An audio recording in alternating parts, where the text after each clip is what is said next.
Okay, hi. All right, let's see. Who do we have joining us today? Wow, it's always so lovely to see everyone. So, the year has started, actually, it's starting for Tibetans on the 24th of February. And this was one of the reasons why I wanted to start with Dukar, the dance of the protectress with 1,000 arms, because Dukar, during this time, this sort of the 2 weeks build up to Losar, which is Tibetan New Year, welcome in the year of the rat for the Tibetans. Uh, Dukar, and there she is right behind me, she represents the ability to be the understanding, the witness, the inspiration, the power of our own inner protector. She deals with everything. It doesn't matter what arises. It doesn't matter what our physical sensations, our discomfort, what are our emotional sensations, our just whatever our mental conditions. She has the capacity to deal with it. She has great power. One of the symbols of this great white umbrella goddess is the great white umbrella. In classical Indian and Tibetan lore, the umbrella represents royalty, but it is the protection of royalty. It's the protection of the highest aspect, that which is in control of ourselves and in control of our environment, in the sense of meeting it always with the awakened mind and the capacity to radiate loving. So I just decided on playing this. This is the witness that I have of Dukar. I know I also have Munlam, but I've been studying this. I'm going to be sharing it in Gainesville, so I wanted to make sure I had all of the movements correct. So I hope you enjoyed watching a little bit of that. So what I want to engage with you today is to understand what is the basic distortion we're dealing with, and how do we free ourselves from this distortion. Now, with the Tibetans, what they do, their activities and this build up to the new year, and not only is this year a new year, but it's also the beginning of a 12-year cycle. For the rat is the first one, the first of the animals. And the reason for this is because the rat is very quick and very responsive and very intelligent and also very capable. So the rat represents new beginnings and also the capacity, the energy to be able to attract whatever it is that we need for this new beginning. How are we going to carry on? And it also indicates that with proper orientation, my computer is telling me my internet connection is unstable. Yeah, just like the rest of it. Yeah, it's unstable. This is the fact of the matter. And all year we have been dealing with instability. So this is the point at which we prepare to go into the new cycle by letting go of whatever it is that has been holding us back. Again, just to finish what I was saying about the rat, is that the rat is seen to be extremely fertile. So wherever we plant our aspirations, we will have the energy. Now, the other aspect of this coming cycle, this year, the year of the rat, is it is a metal year. And metal is highly conductive. And so if we really orient ourselves to engage in activities that attract positive energies, we are sure to stimulate our own healing, our own vitality, and our capacity to bring benefit, to give any aspect of ourselves, whatever it is that we want to give the world.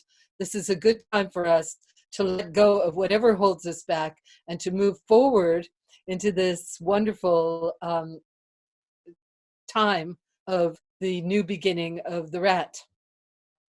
So the first thing that I want to address about letting go of is something that it really took me a while to understand. I first had my realization that I would be working with Tibetan Buddhist ways, and my approach was strictly through the dance of Tara, and my relationship was with the great goddess, the great mother, whom I had already had a relationship through a number of other religious practices. So I didn't really understand the setup or the layout, the intellectual background, the way that they put things together. But I spent a fair amount of time reading and studying, and of course meeting with my sublime guide, Lama Tenzin, and then all of the other wonderful lamas that came our way. We were so fortunate with Taisita Rinpoche, Jamgon Control, et cetera, et cetera. So listening to them and trying to put it all together, my personal way of engaging with these various spiritual paths and these various ways of inspiration was simply to be open. And every now and then something would strike me as an aha moment, but I didn't see the big picture. And as time goes on, now it's been almost 40 years of engagement, 33 years of doing the dance. Immediately with the dance, I started noticing various transformational things and impulses of inspiration rose within me. I couldn't quite figure out how it worked in the dance, but I definitely could see what was happening with me. And then as I was trying to coordinate this, and I started traveling, I will never forget, I was in Seattle. It was about the second or the third time I was in Seattle, when something that the Dalai Lama had said really came home to me. He said that it was very unusual, and in later years I heard this from almost every other Tibetan teacher from Tibet. They would say, we don't understand about you Westerners, you have something that you call self-hatred. We don't even have a word for that. There's no such thing, and we don't understand where does self-hatred come from. And so that really jogged me. I personally didn't have a lot of that impulse, but I could see it in my friends, and I could see it in a lot of the people I was dealing with, and I definitely noticed the difference. This was one of the biggest difference that the Tara dance made for many of the dancers, was that they were continually affirming that they had these extraordinary qualities within them. Now, this was before the Prema. We always started our practice with refuge and bodhicitta. So this idea, it came to me that I needed to say to the dancers, and so I immediately addressed the group in Seattle by saying, you already have what you need. It's already inside of you. According to these teachings, you already are in possession of everything that you need to manifest enlightened mind.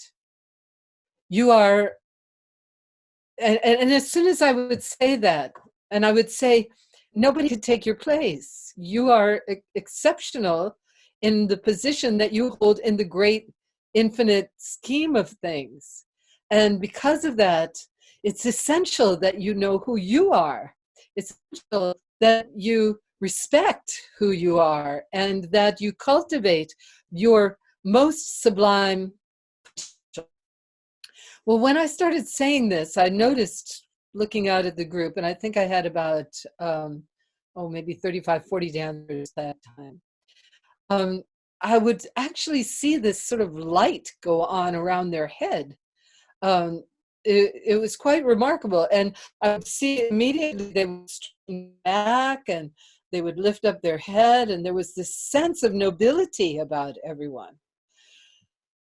And I realized that that was the most important thing for us to start with, was this recognition that we already have this wisdom within us, that the point is not to go outside of ourselves and graft somebody else's idea about who they think we should be, but rather to stimulate who we could be, which in fact is vast and absolutely precious and fraught with love. Now, this is the other piece of this.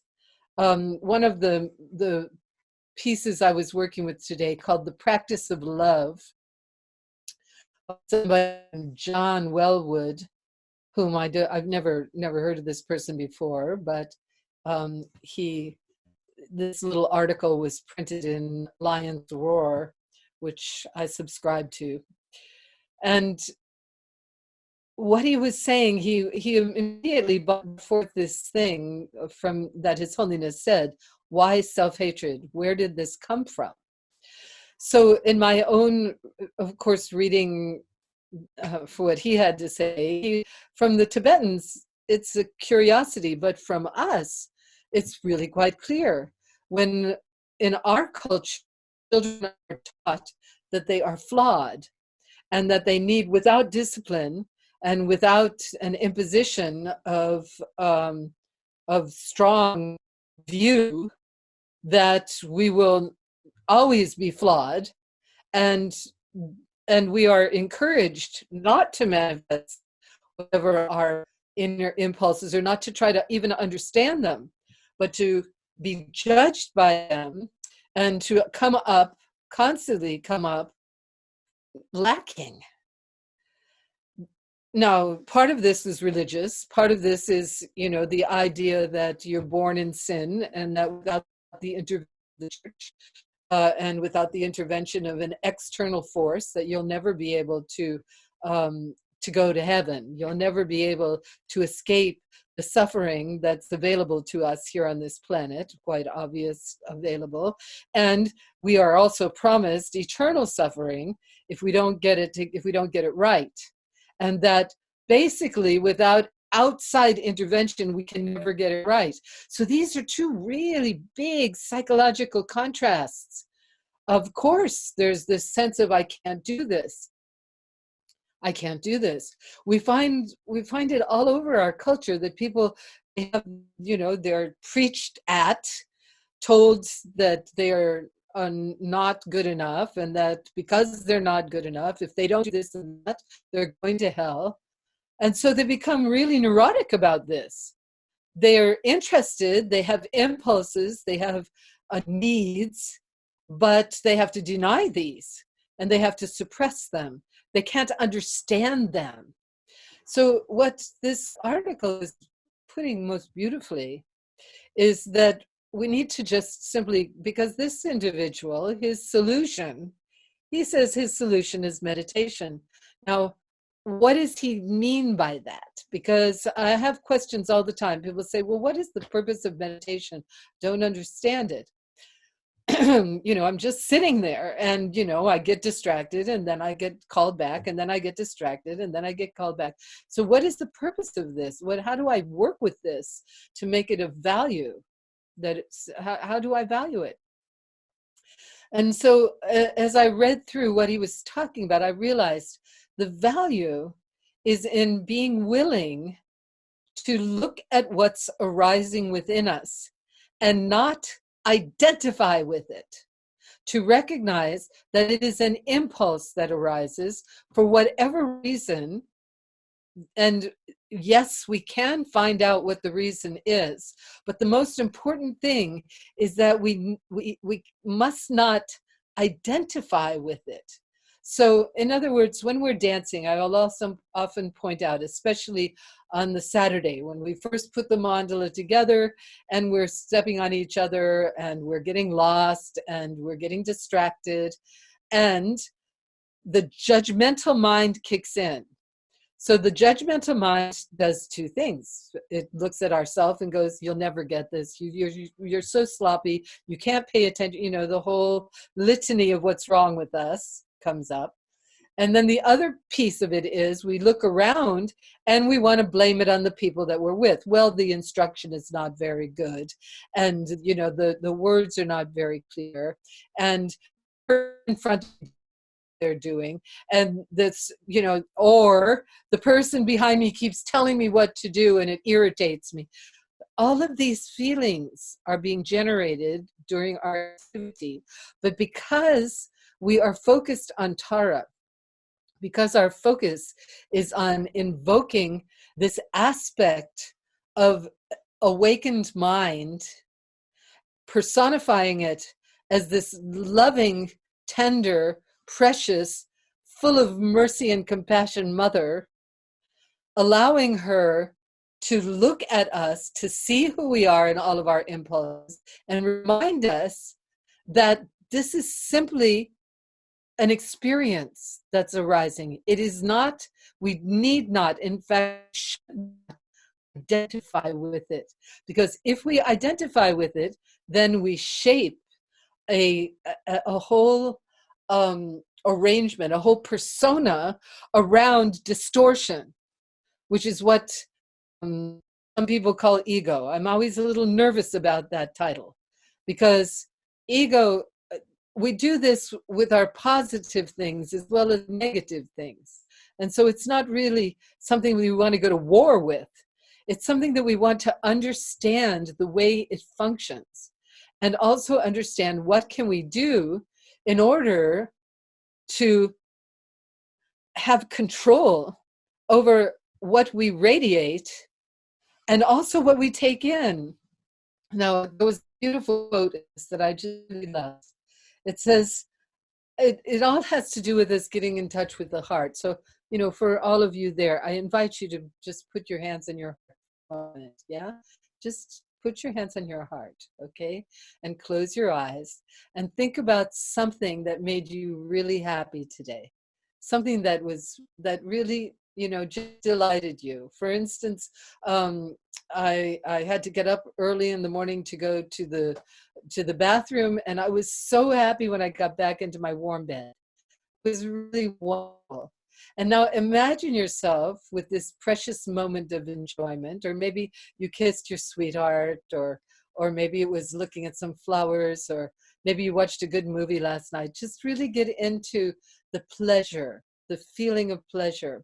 And now imagine that you're outside of your body looking at yourself, being and enjoying, having such a great feel, and realize that you like that person. You like that person for their enjoyment. Look how they're opening to that moment of life, and allow yourself just to feel that warmth so that you can touch base at any time that you start to become judgmental, or that you start to act in ways that are not wholesome, that you can see are not functioning for you.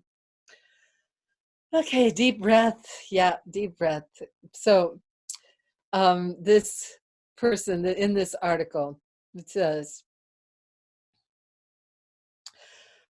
Tibetan Buddhists talk about mind. They point to the heart,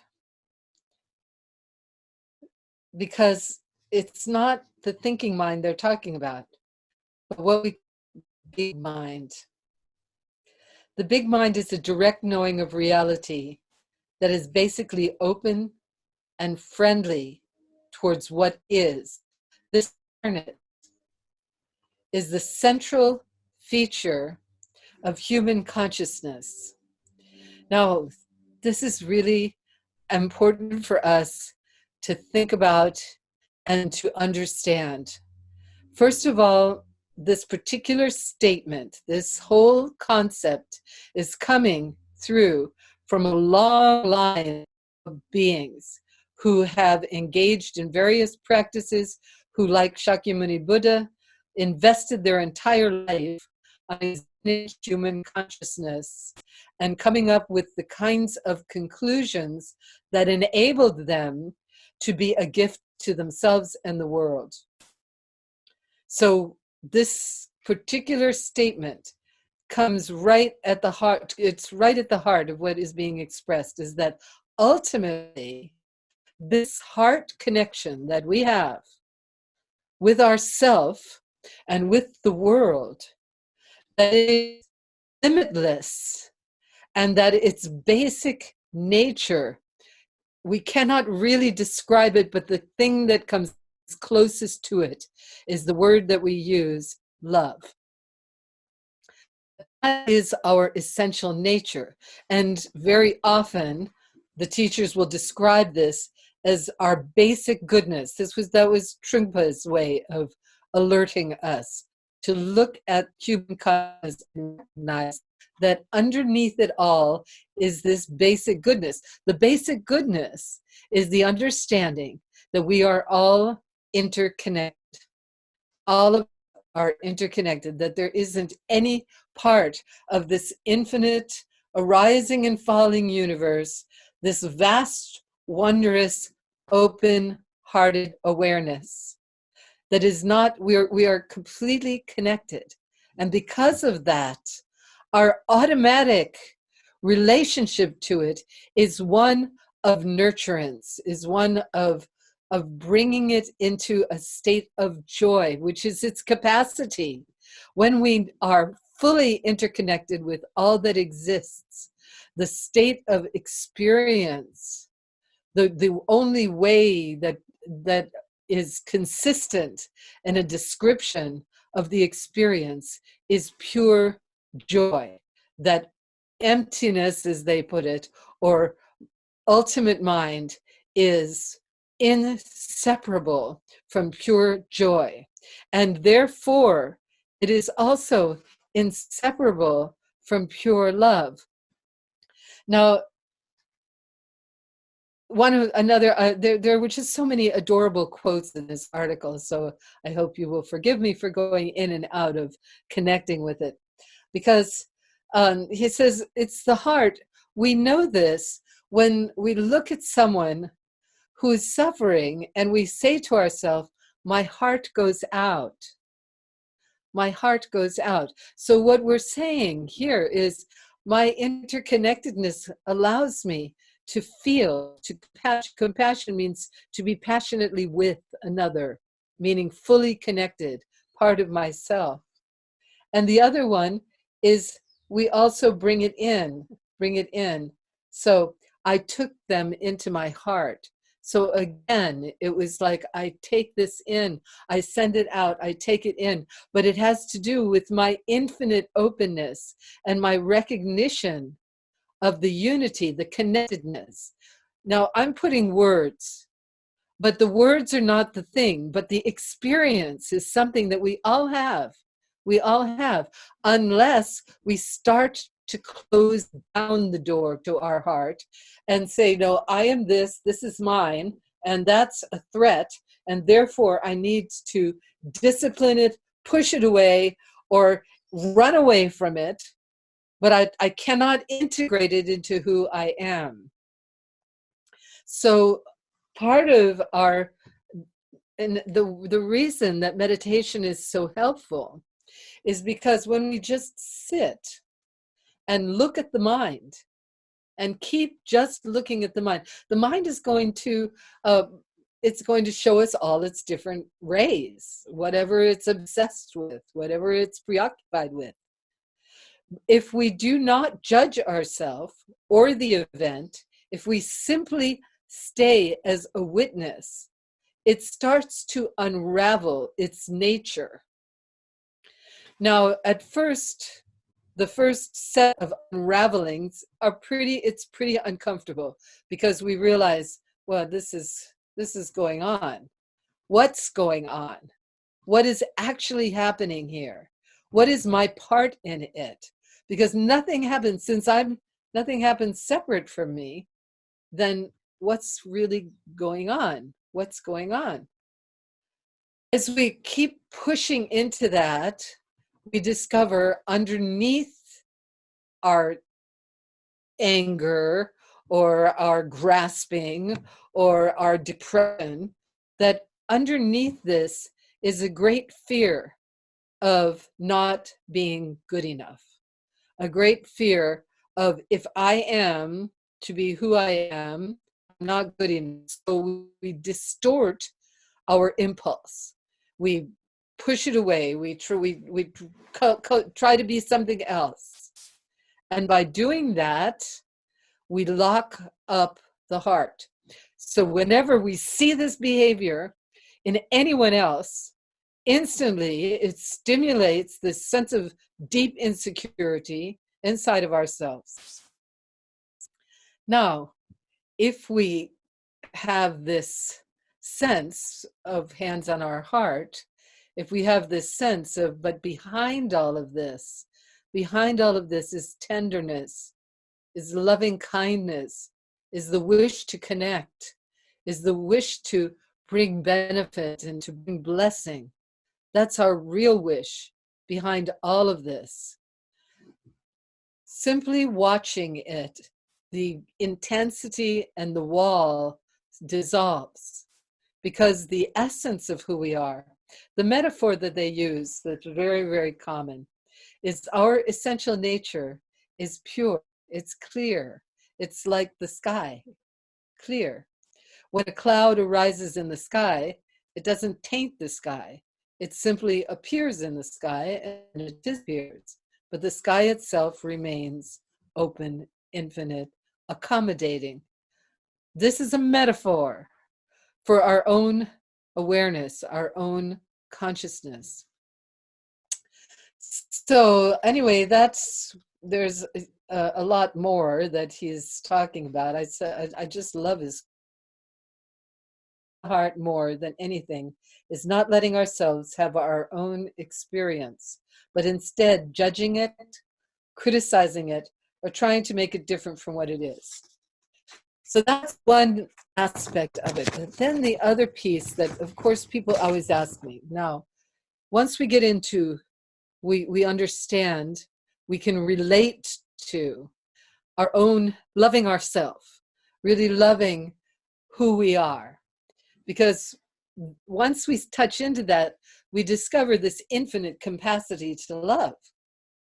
The more we love who we are, the more we understand who we are, we also get underneath all of these subtle differences. Now, in order, this other piece he's pointing out, this primordial goodness that we possess, it goes beyond conventions of good and bad.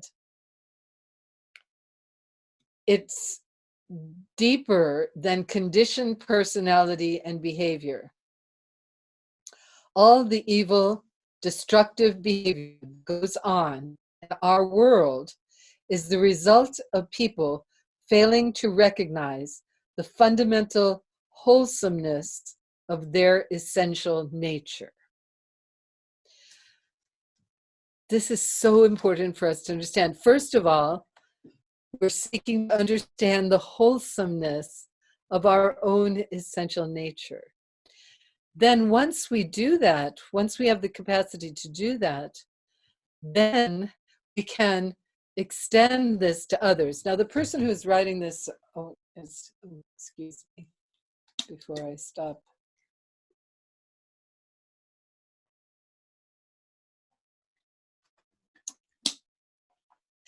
The person who is writing this article is a psychotherapist. And so he was pointing out how difficult it is sometimes for him, or it was before he started applying this particular love kindness to himself, to understand and to be empathetic with his clients. Because of course, his clients have all kinds of mental ideas about themselves and behaviors and so forth and so on, and are deep into self-judgment and seeking a way out. So his understanding, once we get in touch with our own basic goodness and the underlying capacity for love, then when we encounter other individuals, and it doesn't matter who it is, and it doesn't matter what their agenda is, it doesn't mean that we don't understand, that we're not able to discriminate between harmful behavior and positive beneficial behavior. Of course we can. And we need to engage with it appropriately to the degree that we can. But behind it, we don't hold the person as an intrinsically evil being. We can see that it is part of the universal life force, that because of that, their capacity is also to be loving and kind. Somewhere in their infinite lifetimes, that got distorted. And because of that distortion, they are engaging in behavior that is non-functional for them and for the people around them. And it's causing them distress, and it's causing the people around them distress. And so we are able to hold that person in view, so we see them. It's like when we invite Tara to come and sit before us, we're telling her, go ahead, look at me. We know that she sees everything about us. There's nothing that's held back. Whatever nasty little thing we did yesterday, or in our past, in our childhood, or in our teenage years, or whatever it was that we judge ourselves as less than because of that activity, she knows it. But it doesn't do anything for her love. She loves us. Just like a mother loves her child, no matter how crazy the child behaves, the mother constantly comes back to the place, as much as possible, of loving the child. Now, yes, not all mothers are like that, but many mothers are. But we don't even have to go into the mother thing. Just the person, when you love, despite the crazy behavior of your partner, of your child, of your dog, of whatever it is, the love doesn't go anywhere. The love is always there. But the behavior is another thing. We need to, because we have 3 dimensions of consciousness functioning here. We have our ultimate dimension of consciousness, which is our basic goodness. And then we have duality. We have the dance of duality, light and dark. And in that dance of duality, in order to be functional, in order to remain awake within the 3 dimensions of consciousness, we must master our negative impulses. We must understand them. They do not define us. They are not absolute. They are simply energy arising. And one of the reflections that I had, that I invite you to think about as we engage in this final dark week, because this is the dark week of the moon. This is the last quarter when the moon goes towards its newness. It goes into its darkness. This is the time, according to the great meditators of India, when we have the most capacity to go deep into the most profound part of our nature and liberate it and fertilize it. It's a time of depth. And so at this time, we look at whatever it is that is our distortions, and we determine where they're coming from and how can we penetrate them with the light of awake awareness. So one of the things that I wanted to engage with you and this beautiful, how am I doing? Not bad. We do still have time to do this meditation practice. I want to do a little meditation practice with you. In my encounter with Tibetan Buddhism, I was really blessed with so many different practices that I've tried my best to shape in ways that could also be engaged, could open doors for my friends and students. And one of the most profound for me is the practice of Vajrasattva. So here at this time, invoke our protector, invoking this sense of protection of whatever it is that's going on, that we are capable of dealing with it. Now, the other way of dealing with this is simply recognizing that when we awaken, when we hold ourselves to our commitment to awaken, that there are various forces within our psyche that are liberated. And with the power of visualization and the power of the mantra of Vajrasattva, that we can let go, we can get into the habit of feeling the intensity of these distorted arisals that happen in our body mind, and we can simply let go of them. Now, one of the ways that we do this is with the 9 healing breaths. And then, so I'm going to go right now, I'm going to guide everybody, including myself, on this adventure of letting go of whatever holds us back. So if you could close your eyes and get in touch with your breath, just simply breathe in and out and pay attention to your breath as you go in and out.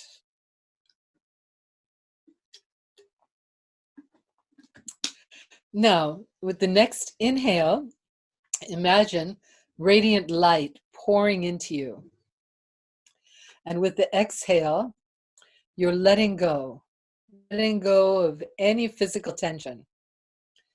So now explore your body with this practice. Inhaling radiant light, and then exhaling and letting go of any tension. Allow yourself to really check out all the different parts of your body. Your shoulders, your chest, your belly, your back, your hips, your legs.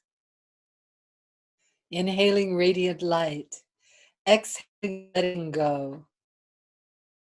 Inhaling radiant light, exhaling and letting go of all physical tension.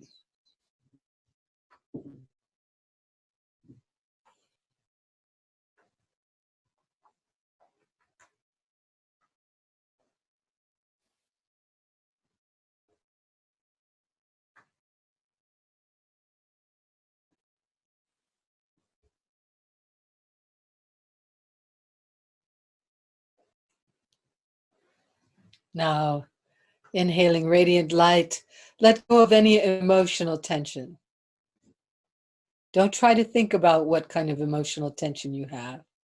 Just give the deep mind, because now we're penetrating through the layers, through the various layers of attachment, aggression, and confusion. Inhaling radiant light, let go of all emotional tension.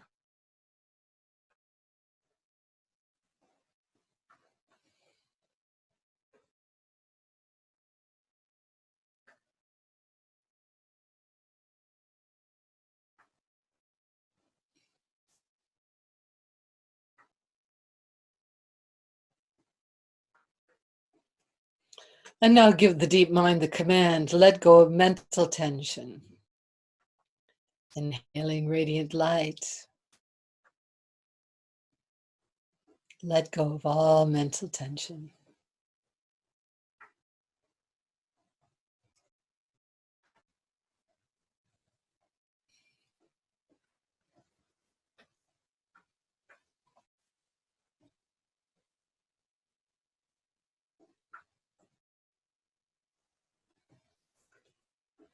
Now, continuing with your soft and gentle breath, imagine above your head is this brilliant white light, brilliant white light. And it is the essence of your commitment to manifest awakened mind, the immutable aspect of your own consciousness. Vajra, immutable. Sattva, essence of what is. And feel that this light is vibrating with the sound. Om, all that exists. Vajra, immutable. Sattva, essence. Hum, present. Now. And as this sound vibrates, you feel this white light pouring into you. Starting at the top of your head, it enters through the aperture of Brahma, that little place where the sutures of your skull meet. And this light is pouring into you, and it's massaging every cell of your body, every atom of your body. Feel it in your brain, and any tightness, any dis-ease, any distortion, any resistance to life, any resistance to love is melted away by this light. You feel it dissolving and leaving your body like little puffs of smoke. And these puffs of smoke fall to the earth and fertilize the earth. So you continue down with Om Vajra Sattva Hum. As this light pours, it's behind your eyes, it's in your eyes, it's clearing your eyes, it's clearing your nasal passages, it's clearing your smile, it's clearing your teeth, it's clearing your throat, clearing your scalp. This light, it's massaging every single cell, every atom of your physical being is being massaged. Every atom of your emotional being is massaged. Your mental being, and you're letting go as it pours down through your heart. Whatever problems you've had with others, it's massaged away. You're no longer clinging to it. Whatever problems you have with any aspect of your life is massaged and liberated, leaving your body like little puffs of gray smoke. It continues to pour through you. It's like a vast river. It's so strong. You don't want to resist it. You want to feel your commitment to your highest being, helping you to let go of any resistance, let go of any darkness, let go of any distortions, any ignorance, any aggression. All of your relations are purified.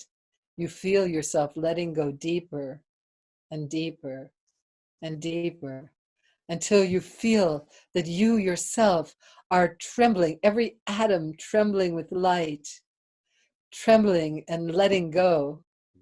So you're filling yourself with this beauty. You're letting go of whatever holds you back and filling yourself with this magnificent vitality.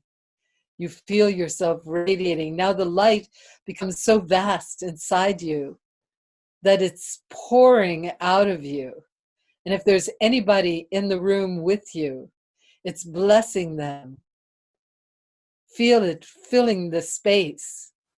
Anyone you think about, feel this light pouring out of you, pouring out of the room that you're in, pouring through the environment where you are.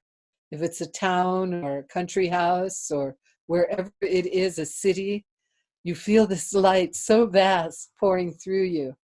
And every person it touches, it helps them to liberate themselves from their own darkness, their own guilt, their own confusion, their own resistance.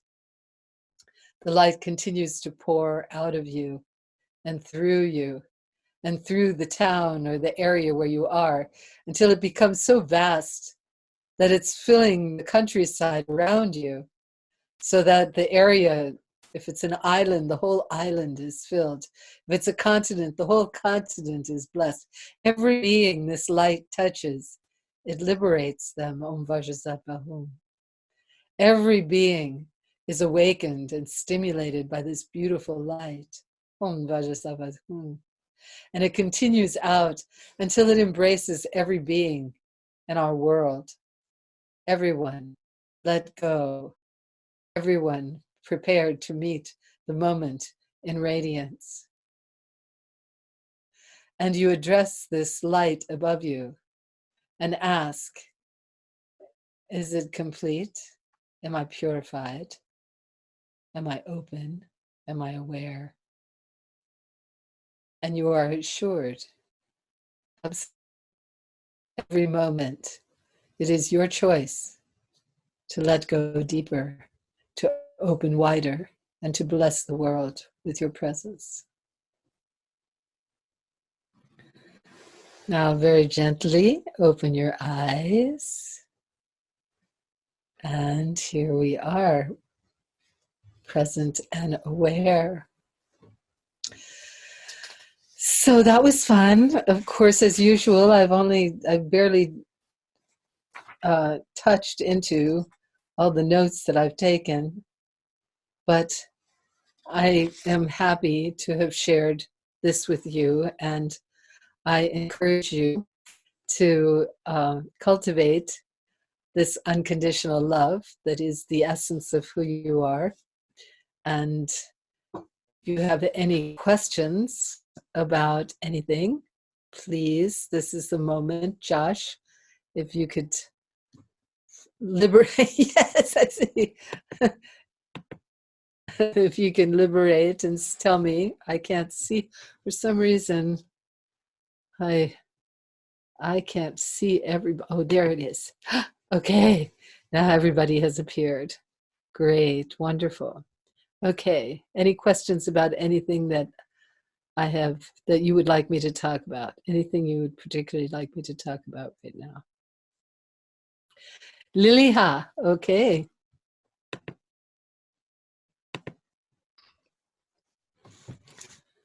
You're on, Liliha.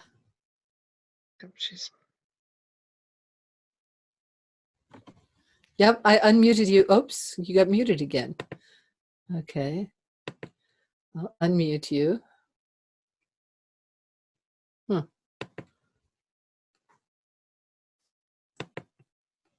Okay. Josh, why can't we unmute Liliha? That's a great question. I can see that. Everyone has the ability to unmute themselves now. But let's see if I can unmute her. For some reason, when I click unmute just on Liliha, it won't unmute. I don't know why.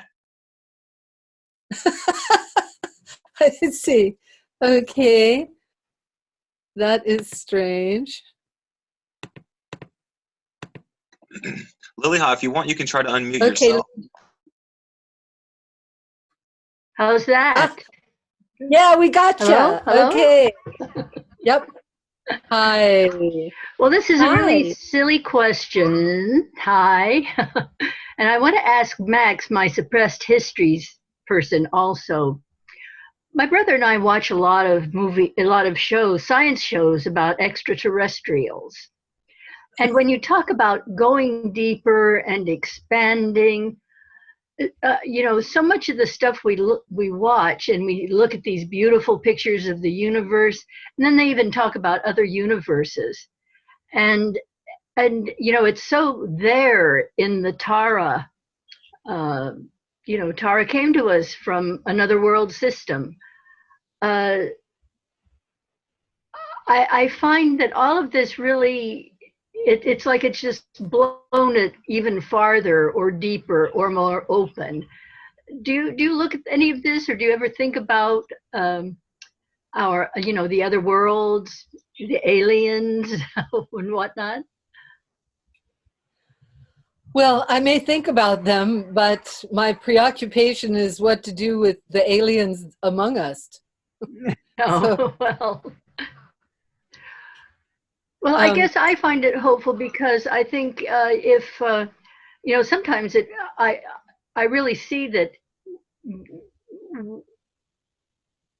part of our practice is to let go to our attachment to our own world, but that it goes farther. We can feel despair looking at our current situation, at our world, and everything that reveals more how we're defiling and harming Mother Earth. And yet I always think that yes, we might self implode or we might self destruct, but we will this love, this heart connection is not bound by that. I need that belief.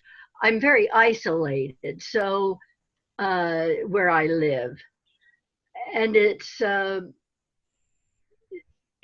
really hard. I go to Walmart and I really try very hard to see everybody as Tara, and let me tell you, it's really difficult sometimes. yes. It's just another. I feel like always we can look at things helps us. All the different ways helps us. Right. Well, according to these teachings, as you indicated, the picture is much bigger than just this planet. And although we have an attachment to this planet, just like we have an attachment to our body, in the ultimate frame of things, our consciousness, our awareness is much bigger than this, that it is universal and that it embraces the planets, the galaxies, the universe. Many of the meditations indicate that. So that's not an unnatural way of looking at things. And sometimes when we look at a situation like you're talking about, like Walmart, and you see many different kinds of beings, and you're trying to see them as Tara, but also try to just see underneath their humanity, see them as who they are, that underneath their persona, that they are, that can be so rough and so self-serving, all of the different ways which are against the unified field. But see if you can see underneath that underneath that there is an impulse, that there is consciousness, that there is the capacity for awakening, and that they have not encountered the methods in which to allow that to happen. So their direction where they're looking is not going to bring them satisfaction. It's not going to bring them peace. And so even if you can't do anything in the sense of, stand up on a soapbox in Walmart and change everybody's mind, but you can open your own heart. That is an exercise. It's not an easy thing to do. And when we find ourselves in a condition like you're talking about, a situation where you're isolated and most of the people that you encounter do not have a sense of this infinite source of love and light. They're not aware of it. They don't know that they have the capacity for this. It's difficult. That condition is a difficult one. But this is our chance, according to these teachings, to really use these moments, these opportunities, to get underneath our own resistance, to get underneath our own sense of judgment for our own weaknesses, and to share that capacity.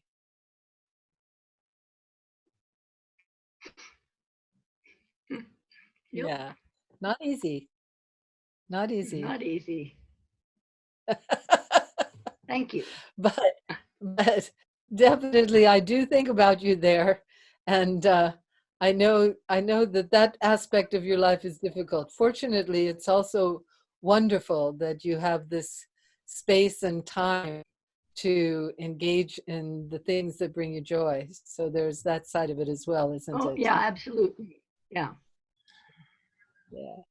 Like Well, this. thank you for sharing. Yeah, like this moment. I know. Thank you for your sharing. Anyone else have anything that they want to share? Okay, Trishana. Okay, yeah. Hi, it's Ayana and Mary Maria and Esty and Robin and our new friend Sven. Anyway, I wanted to comment, that yesterday I had spent was in an all-day workshop of nonviolent communication, and what you were speaking of, even just in this very moment of just softening and seeing beyond or underneath or through the distortion to the basic humanity of everybody. And that was really my biggest takeaway, was that in nonviolent communication, and it seems like in this instance, it's like the same, we're talking about a similar thing of finding that place of nonviolence inside oneself, whether or not you can actually affect a circumstance. I have two difficult circumstances right now, and I'm needing to approach them like soon, like in the next week, with dynamics with people. And, sometimes there's mental instabilities, or just like you said, these people haven't come in contact, or this one that I'm thinking of, with these amazing teachings. So I just wanted to, it was just a wonderful aha, your teaching today, Prema, and the resource that you have, this article on love, that it was, my experience with the nonviolent communication it's coming, from that same place. So I just wanted to express that and say thank you. Yay. Thank you for sharing, Ayana. Beautiful. Yeah. And so nice to see the Kauai girls there. Howdy, howdy, howdy. Beautiful. Anyone else have a question you want to ask, or something you want to share?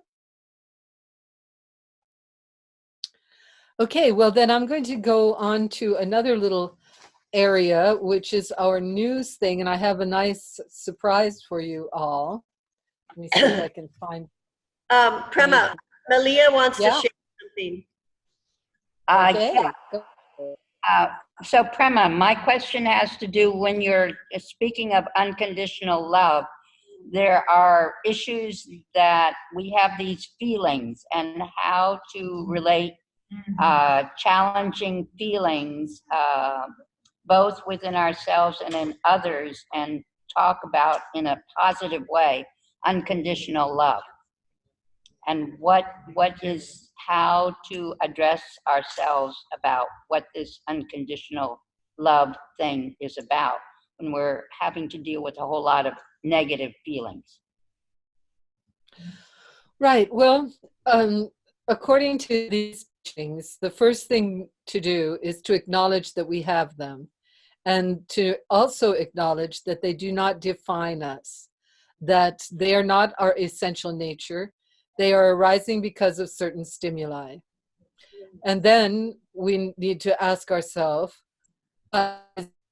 it's causing me to not be able to see the universal humanity in these people. Now, it's true that people can harm each other, they can harm themselves, they can harm the planet through their ignorance.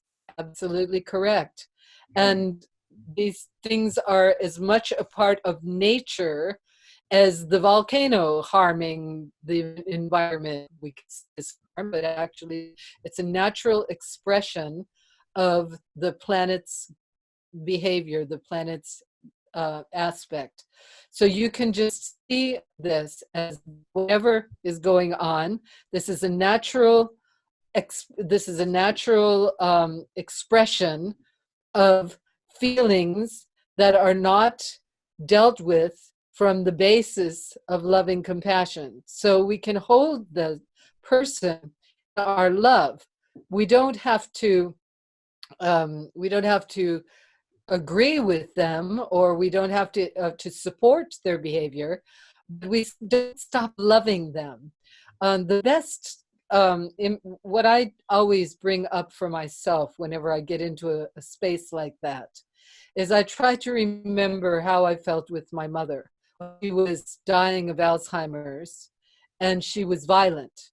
And we would have to tie her into her chair to keep her from running away or from hurting anybody. But we never stopped loving her.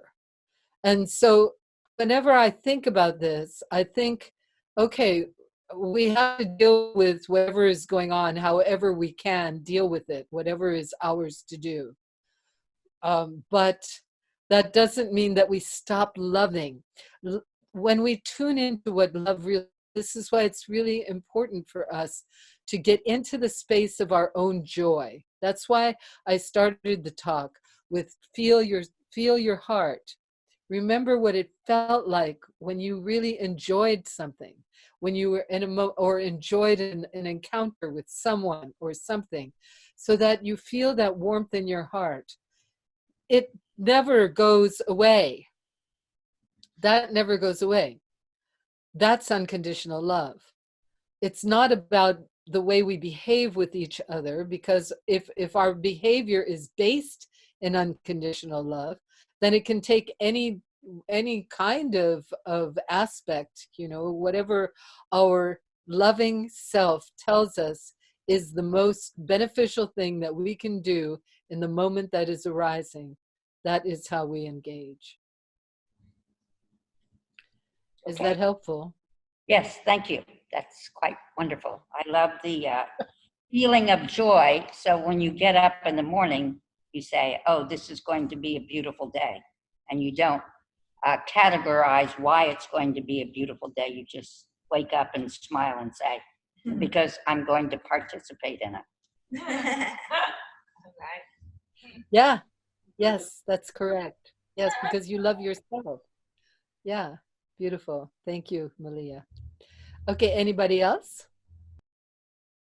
have a question or something that they would like to ask about? Okay, so then this very special thing has to do with somehow things all come together at one time, and one of my favorite sources of inspiration is Time magazine. And of course I never get it on time, but because of where I live, when I pick it up, it's like 2 weeks old. But at any rate, the one I was reading these past couple of days is totally oriented on the youth movement. And so there were many different articles about the various ways in which young people, and they're calling them Generation Z, which I can't imagine why they would do that, but these are people who were born after the year 2000. So we're talking about teenagers, 20s.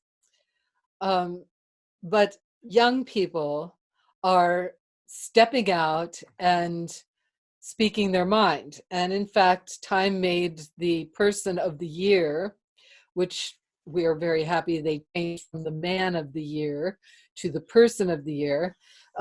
This young woman, I believe her name is Greta, who has been very active and verbal about the way she feels the adults in charge have not quite stepped up to the mark.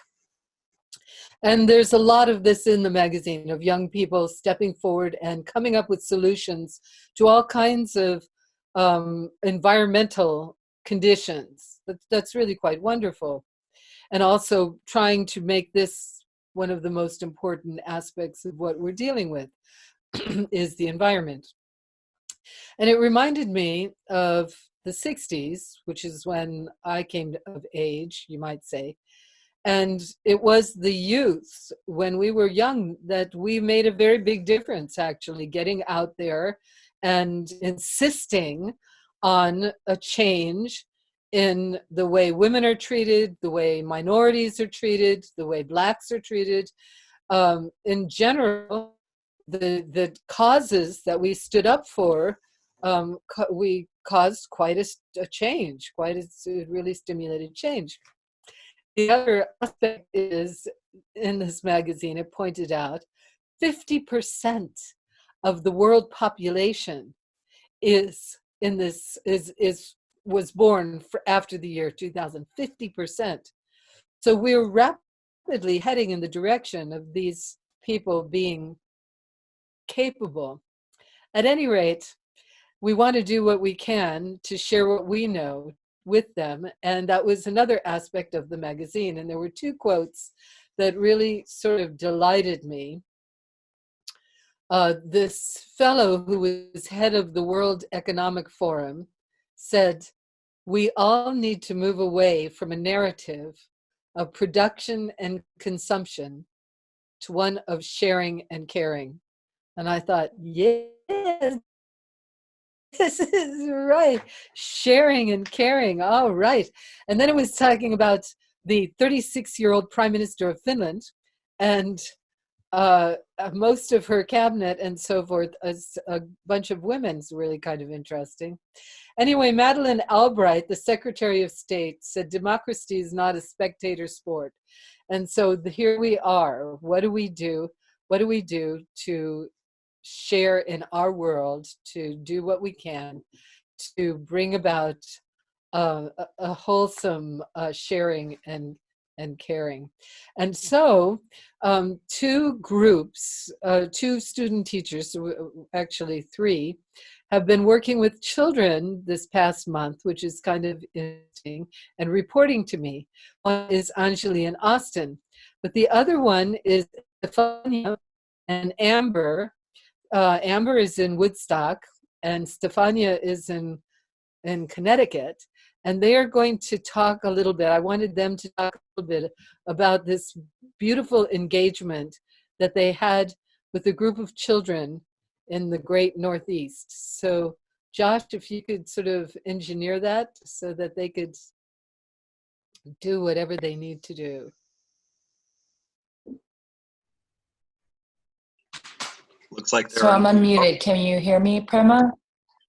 Yes, you're on. Stefania and Amber, you are unmuted. Okay, I'm going to present now.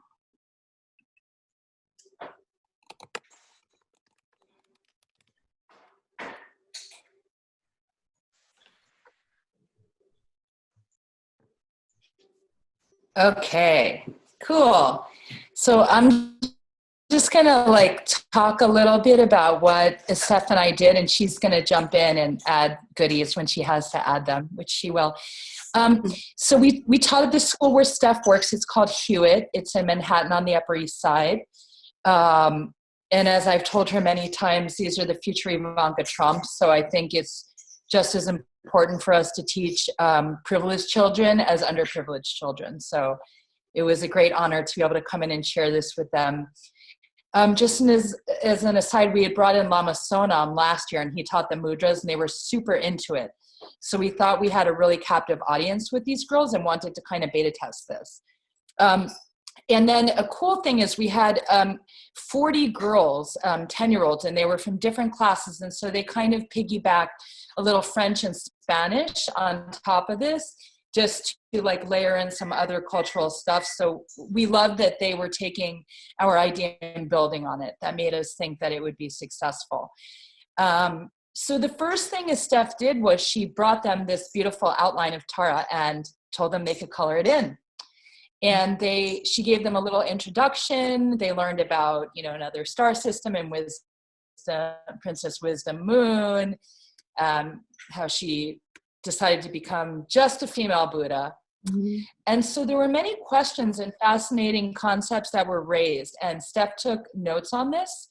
And so I just kind of distilled it down, and I shared this with Prema, and she thought this was fascinating. So I wanted to share it with you ladies, because apparently Tara Tames the 8 Fears was geared toward younger children. I didn't know we were doing something novel with 10-year-olds. And so they were so astute and so curious. So they asked many things about Buddhism, but they talked about stereotypes, like gender stereotypes, especially since Tara is only coming back as a woman, and racial stereotypes, and why is Tara different colors, and how she can speak for many different colors of people. We thought that was wonderful and fascinating.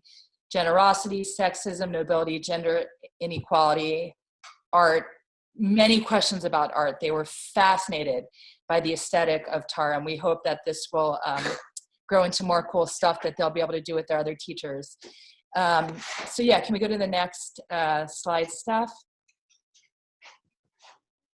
Yeah, so we didn't have much time, and it was even shorter because of issues with the winter and sickness and car problems. But so we taught them the earth blessing. And in case you ladies don't know, this is from Tara Tames the 8 Fears. This is, these are the words. And then Steph, if you can go to the next one. And we taught them the chorus. And so we had some wonderful teachers taking pictures in the room. I was actually on the Zoom, and because my car broke down, and Steph was in the room, and she led them just beautifully. Steph, maybe you want to say something about how it was with the children in the room? So this was, can you hear me? Okay. Yep. Okay, this was our second class, and we are doing, after we went over again the earth blessing, this is us just, you know, doing the earth blessing, and I'm leading them, and they're super into it, and they are really into the experience in that moment. Yeah, Can you show the video? super cool. Can you keep going? Can you? Yeah, let's keep going. Go ahead. So let's see the video. Let's show everyone. We just took we were able to record the sessions. So we just have a few little snips of video we wanted to share with you guys. So you can pull that up, Steph. Mother Earth, we ask your blessing and your forgiveness. So we took pieces of the video of them doing the earth blessing and the chorus, and we would always start with the earth blessing and then move into the chorus, which actually became their favorite part. Throughout the day after this session, they were just singing it over and over again. I saw them later on the day in their art class, and they were saying, "Miss S, I can't get this out of my head. I just keep saying Namo Aryatara, Namo Aryatara." So they really connected with it. All of them were vibrating with this energy in the song. And it was really powerful to see them dancing this and singing as well. And the awesome thing about this is they don't even show this like twice. So this is a lot of focus and concentration for 10-year-olds to be able to do that. They were, I mean, you can't force them to do anything, I'm sure, as you all know, you have kids and grandchildren. And so we felt like it was a win. We were really excited for them. So let's keep going forward, Steph. Yep. So yeah, you know, you always have what you plan, and then things go sideways. And so the great thing about kids is they lead you into what you're planning anyway. So they said, "How do you call her?" So great, let's all do Tara's mantra. And so we all repeated it together. Do we put in a video of that one, Steph? Om Tare Tutare. Om Tare Tutare. Ture Soha. Ture Soha. Om Tare Tutare. Om Tare Tutare. Ture Soha. Ture Soha. Yeah, so that was fun for me because Prema, you do that with us as adults. You get up there and you're so excited and you do the mantra and everyone repeats it with such enthusiasm. And I'm so tickled by that.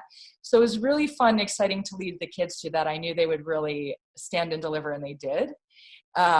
So yeah, it was really joyful. And then we also read out loud all the different names of the fears, similar to how we just did the mantra. And so, you know, like I said, we had really limited time and they were so curious and had so many questions. So we only got through the first 2 fears. But Steph, if you can show us the next slide. So Prema had created this wonderful coloring book. I'm sure many of you are familiar with it, and it just depicts all the fears. And what we do with them is, so like one kid will be the snake of jealousy, and they'll show how it is to act like a snake of jealousy. And then one kid will be the jealous person. And so here's a picture, they demonstrated it. And it's just, you know, you'd think, is it nerdy for 10-year-olds? Man, they were super into it and they really understood it. And we also talked about, what does it mean to be jealous? What does it mean to be the object of jealousy? So we tried to unpack what the emotion was and how it felt. And then we demonstrated it. So we're gonna show a little video of a little chaos in the classroom of them running around.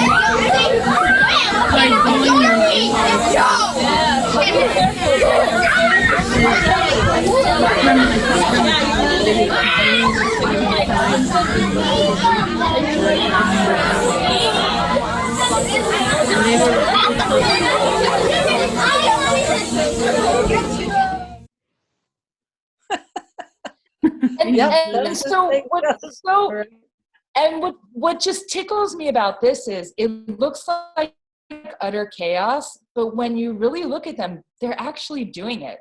Mm-hmm. That's what's so incredible about just like giving these kids a little bit of inspiration and letting them go. They really did it. It was really cool. And I was up there on the video doing it too. And then we just got through the next one. Steph, can you pull that up as well? The next one, the fire of anger.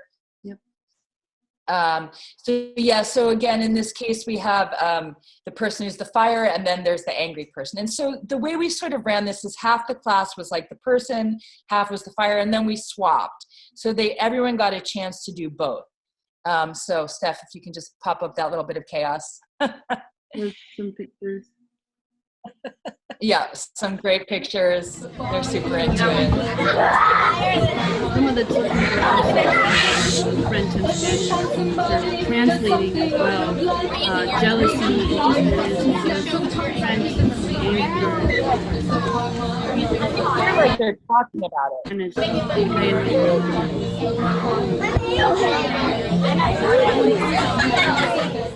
okay, good. So then just like a tiny little piece. And then I just wanted to wrap up this is the video. We were going to do one more circle around Tara and get a lesson, but they begged to do the chorus and they were singing it.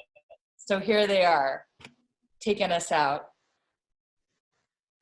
Miss Amber, we're out of time, unfortunately. Oh. Can we do the chorus? Whoa. Maybe the they want to do the chorus. Okay, you ready? Be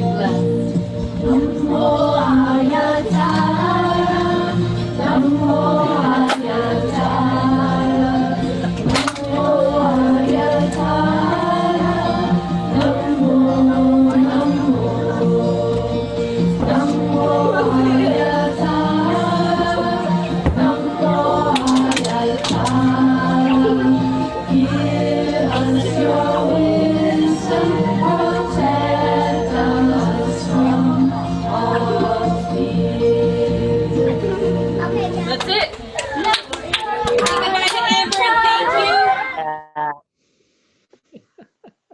So well, thank I just you. wanted to conclude by saying, I just wanted to say that, you know, I'm not a teacher. I don't have any special connections. I just saw an opportunity and I took it.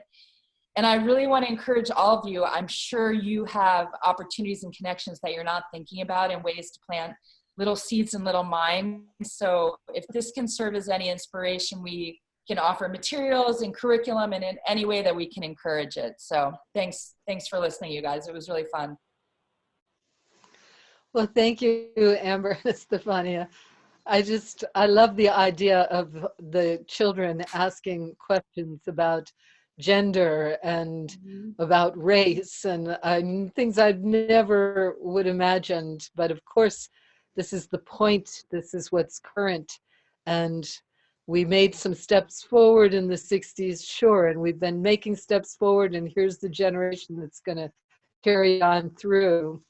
we hope. Anyway, how wonderful. And thank you for doing what you are doing. Just keep hanging in there. So now, from that point, that's the past, right? So on Losar is the 24th of February. This is the Tibetan New Year. And one of the things, I don't know if you noticed, but if you saw that great big huge television that Amber was sharing with the children, I'm going to try to do something like that on Losar when we have our Maui event to see. But of course, it's going to be pretty late for anyone who's not in Hawaii because we meet at 7. But I'm going to try turning on a Zoom, and whoever wants to pop in to share Losar with us on Maui, we'll give it a try. I think it's a great idea because the more we can meet together, I think the better it is. I'm committed to doing what I can to organize groups of us because I know we are making an effect in our community. We're certainly making an effect in our immediate community and in our families, but I do believe it's making an effect in our world. So I feel very committed to organizing these things.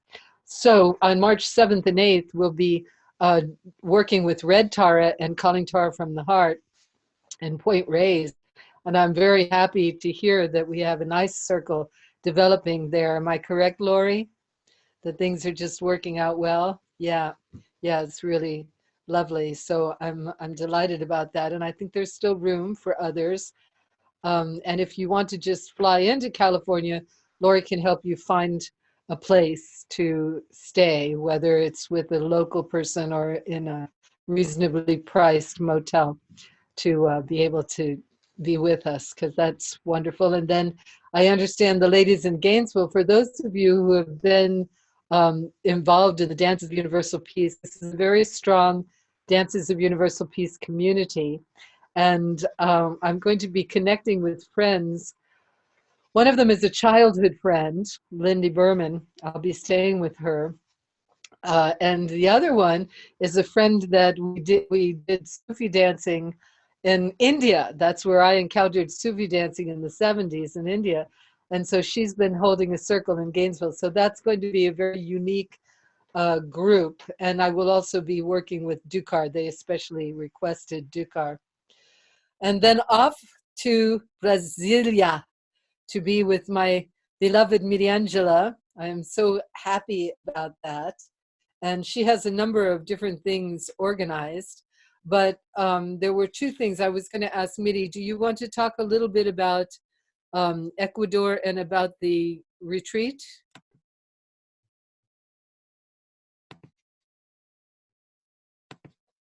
Okay. Yes, I'm happy. It's on. Okay. Hi, Miri. So Hi, happy Prema. to see you. Hello, everybody. So yes, we have 2 wonderful programs, Ecuador and Stefania. She'll be with us. She's helping us with this program to Ecuador. We still have spot. Who would like to come to join us will be beautiful. And the tour, the program also that she organized with us, it's beautiful. And of course, Brazil here, my country. We have a week with the Chara dance, but the truth is Prema will go to guide us in the deep of the practice of the Dakinis. But we close the event with the mandala and hope we can have 44 Chara's dance to do the mandala with the mask and without mask, the way that she would like to do anyway. But look, the dollar is so wonderful and the real is so cheap. So Miri, how much is the retreat in US dollars? Without the transportation is 450 or 90, like that. 450. Yeah. Yeah. So for a week, that includes For a week, everything. all the Yeah. food, everything, only without transportation. But so think about, and Brazil, Paraíso na Terra, waterfalls, good people, wonderful teachings with Prema. And anyway, I would love to have you guys here with us dance and to be together. Yes, this is our program. You're welcome, Prema. Thank you. Thank you so much. Yeah. So, and we have all kinds of events happening in Brazil. If you want to pop down, you can fly around with us. And then in June 19th to 21st, we'll be at Palpong Tutunchuling. This is a very beautiful retreat center that is now under the auspices of Tai Rinpoche, which is one of his teachers. And we will be dancing in the shrine room. Now, I want to encourage those of you who are planning to come. Amber is the registrar. She's sort of organizing all of that. But the places in the monastery, if you want a private room or a double or the dormitory or whatever you want, you should book really as soon as possible, so that after Losar, so that you can be sure to get what you want as far as housing is concerned. And then from there, we're going to be with Gina in Denver. Gina and her gorgeous little girl there, Adelaide. Hi, Adelaide. So, yes, and we'll be doing some special things. Medicine Buddha is one of them.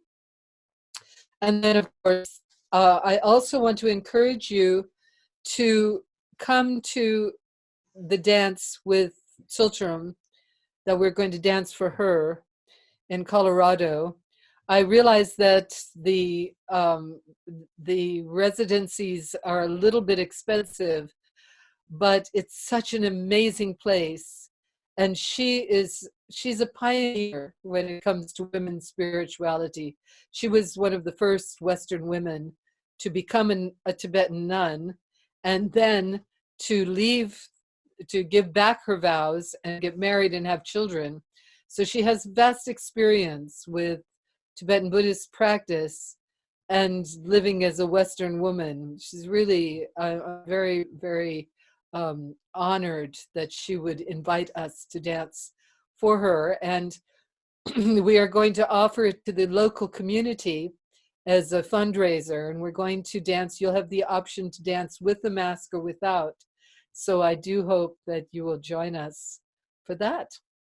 And that brings me to see you later, alligator. I am so, so happy. Thank you so much for coming and joining our sweet time together. It's very special. And I haven't decided what gift I'm going to offer you yet, because some things just take time. But at least you have the gift of this wonderful meeting and the wonderful sharing. Thank you, Amber and Stefania and Miri, Liliha, for your question, and Leah and Ayana. I really appreciate your participation. I love the sense of us all getting together as a circle where we are, so all of us in so many different places and ways. And special thank you to you, Mr. Josh, for making it all work. So grateful. So just to let you all know, because the images of children, we don't like to put them in a public way. So when we put the YouTube, we will not be including the pictures of the children. We won't include that section. So it was wonderful, though. It's just great to see them. I know what it's like to be in the middle of all of that chaos. It's really fun. It's fun. Okay, so my dear ones, please. Sorry to interrupt. I have one note. Yeah. I wanted to make sure that we had a chance to mention that next month's Zoom is going to be an hour ahead of our normal time at 10 a.m. Hawaii time. And I'm sending the link in the chat right now to register for next month's Zoom if anyone wants quick access. Well, thank you, Josh. Yes, it's going to be March 22nd. I'll be broadcasting from Brasilia. So so I think those of you who asked that it not come on the third week, the third Sunday of the month, I think I managed that. I think it's the fourth Sunday. I'm not sure, but I know some of you have requested. So thank you all so much. And now I'm not going to unmute you because the last time we did that, it sounded crazy. So let's do our Oma Hung together. Oma